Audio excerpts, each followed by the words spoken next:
Hello welcome students, আশা করি তোমরা সকলেই খুব ভালো আছো। জ্ঞানজ্যোতি কোচিং সেন্টারের পক্ষ থেকে তোমাদের সবাইকে আরো একবার স্বাগত। তো আমি মীরা ম্যাম, আমি আজ তোমাদের যে টপিকটা নিয়ে আলোচনা করবো, দেখো এখানে বলে দিয়েছে শাহজাহান যে নাটক আছে তোমাদের সেই সিলেবাসের মধ্যে, এবং সেখান থেকে শাহজাহান নাটক থেকে ঔরঙ্গজেবের চরিত্র নিয়ে আজকে আলোচনা করবো খুবই সংক্ষিপ্ত আকারে। ঠিক আছে, এর আগের দিন কিন্তু শাহজাহানের যে চরিত্র রয়েছে শাহজাহান নাটকে, সেটা নিয়ে কিন্তু আরেকটা ক্লাস আমি করিয়েছি। না দেখে থাকলে অবশ্যই একবার দেখে নেবে। ক্লাসের আলোচনার বিষয় শুরু করার আগে খুবই একটা গুরুত্বপূর্ণ ইনফরমেশন তোমাদেরকে দিয়ে যাই।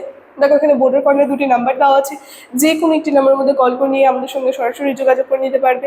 তার সঙ্গে তোমাদের বিভিন্ন সেমিস্টারের কোর্স ফি, তার সঙ্গে আর কি কোর্স রিলেটেড যত রকমের ইনফরমেশন স্ক্রিনে কিন্তু দেওয়া আছে।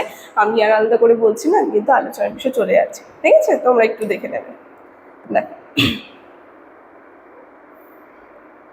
প্রথমে বলেছে আজকে ঔরঙ্গজেবের যে চরিত্র রয়েছে সেটা নিয়ে কিন্তু আলোচনা করবো শাহজাহান নাটক থেকে। দেখো কি বলছে, প্রথমে ভূমিকাতে বলছে যে দ্বিজেন্দ্রলাল রায়ের শাহজাহান এই নাটকটি মূলত সম্রাট শাহজাহানের ট্র্যাজেডিকে কেন্দ্র করে আবর্তিত হলেও নাটকের যে নাট্যক্রিয়া বা অনাবশ্যক সচল রাখতে সবচেয়ে বড় ভূমিকা পালন করেছে ঔরঙ্গজেবের চরিত্র। তো আমরা দেখতে পাচ্ছি যে মেন বিষয়, ঠিক আছে, শাহজাহান যে রয়েছে, শাহজাহানের যে ট্র্যাজেডিক চরিত্র তার যে রয়েছে, কিন্তু তার সঙ্গে আমরা দেখতে পাচ্ছি এই নাটকের আরো একটা প্রধান চরিত্র, যেটা হচ্ছে ঔরঙ্গজেবের চরিত্র। ঠিক আছে, একে কেন্দ্র করে কিন্তু হচ্ছে। তার কারণ কি বলছে, নাট্যকার ইতিহাসের পাতা থেকে ঔরঙ্গজেবকে তুলে ধরে তাকে কেবল একমুখী খলনায়ক হিসেবে দাঁড় করাননি, বরং তার তীব্র উচ্চাকাঙ্ক্ষা, রাজনৈতিক দুর্দশিতা এবং জীবনের শেষ ভাগে এসে তার তীব্র অন্তর্বেদনাকে ফুটিয়ে তুলেছেন। এই চরিত্রকে এক অনন্য মানবিক রূপে দিয়েছেন। ঠিক আছে, তাহলে আমরা দেখতে পাচ্ছি তার যে তীব্র চাওয়া পাওয়া আকাঙ্ক্ষা, কি করে একটা ব্যক্তির তীব্র চাওয়া আকাঙ্ক্ষা সমস্ত আর কি জিনিসকে শেষ করে দিতে পারে। ঠিক আছে, সেটা কিন্তু দেখিয়েছে এই নাটকটাকে ফুটিয়ে তুলে কবি। ঠিক আছে, তারপরে দেখো 2 নম্বর কি বলছে, চরিত্রের প্রধান বৈশিষ্ট্য। এই যে আর কি ঔরঙ্গজেবের চরিত্র রয়েছে, যে প্রধান বৈশিষ্ট্য আমরা বলতে পারি, যেখানে ঔরঙ্গজেবের চারিত্রিক বৈশিষ্ট্য সমূহ বিশ্লেষণ করলে দেখা যায় তিনি তৎকালীন মুঘল রাজপুত্রের মধ্যে সবচেয়ে চতুর, কর্মদক্ষ, তার সঙ্গে মনস্তাত্ত্বিক জটিল ছিল, এবং তার চরিত্রের প্রধান দিকগুলি নিম্নলিখিত কয়েকটা আর কি ভাগে বিন্যস্তও করা আছে, এখানে বলে দেওয়া আছে। মানে সব থেকে আমরা দেখতে পাচ্ছি চতুর, ঠিক আছে, তার সঙ্গে সব কাজে কিন্তু দক্ষ ছিল। তো সেটাই বলছে, দেখো প্রথমে এক এক করে ভাগ করে দিয়েছে এই জায়গাটা সুন্দরভাবে।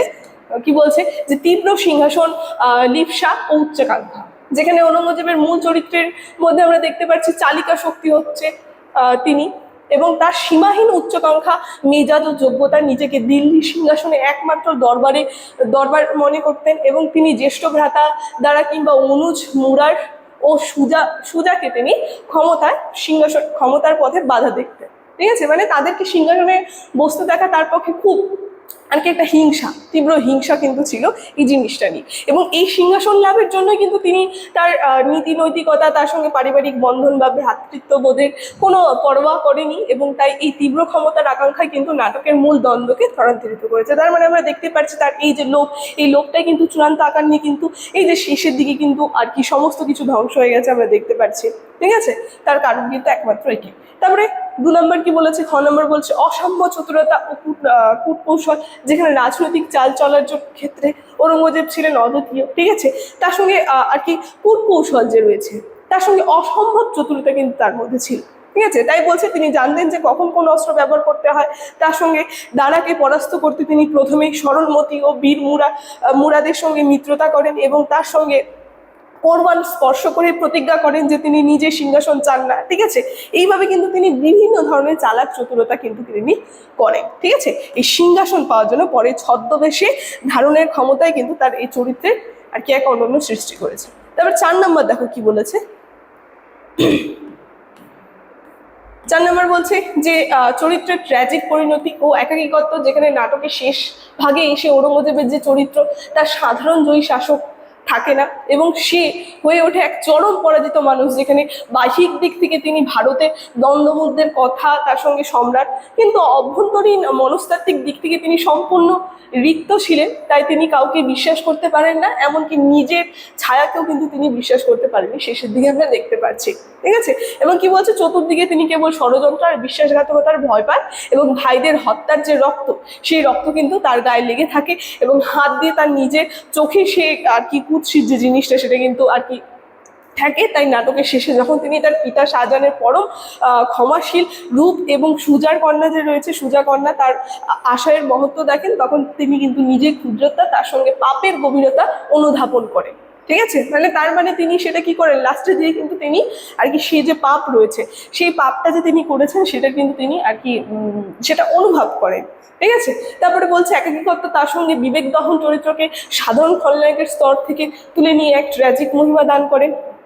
5 নম্বর লাস্ট বলেছে কি ঐতিহাসিক সত্য বলা নাটকের মূল কল্পনা, যেখানে ঐতিহাসিক ঔরঙ্গজেব ছিলেন অত্যন্ত আমৃত্য, নিজের রাজনৈতিক সিদ্ধান্তের ওপর অটল। কিন্তু আমরা দেখতে পাচ্ছি দ্বিজেন্দ্রলাল রায় তার নাটকে শেক্সপিয়ারের নাট্যরীতি, যেমন বলছে ম্যাকবেথ, এই যে এই নাটক যে রয়েছে, ঠিক আছে, তার সঙ্গে রিচার্ড দে থার্ড, ঠিক আছে, এই চরিত্রের মতো তীব্র অনুশোচনা প্রভাব মিশিয়েছে। ঠিক আছে, এবং কি বলছে, নাট্যকার দেখিয়েছেন যে কোনো মানুষই সম্পূর্ণ বিবেকহীন হতে পারে না, এবং ক্ষমতা ও অহংকার মানুষকে সাময়িকভাবে অন্ধ করলেও শেষ পর্যন্ত অপরাধ বোধ ও নৈতিক অবক্ষয় তাকে তাড়া করে বেড়ায়। ঠিক আছে, মানে শেষে কিন্তু তার খুব অনুশোচনা হয় এই পাপগুলো নিয়ে। তাই বলছে যে এই মানবিক ও মনস্তাত্ত্বিক উপাদান যোগ করার ফলে কিন্তু নাটকীয় যে মঞ্চ সফল তার সঙ্গে কালান্তরিত কিন্তু হতে পেরেছে।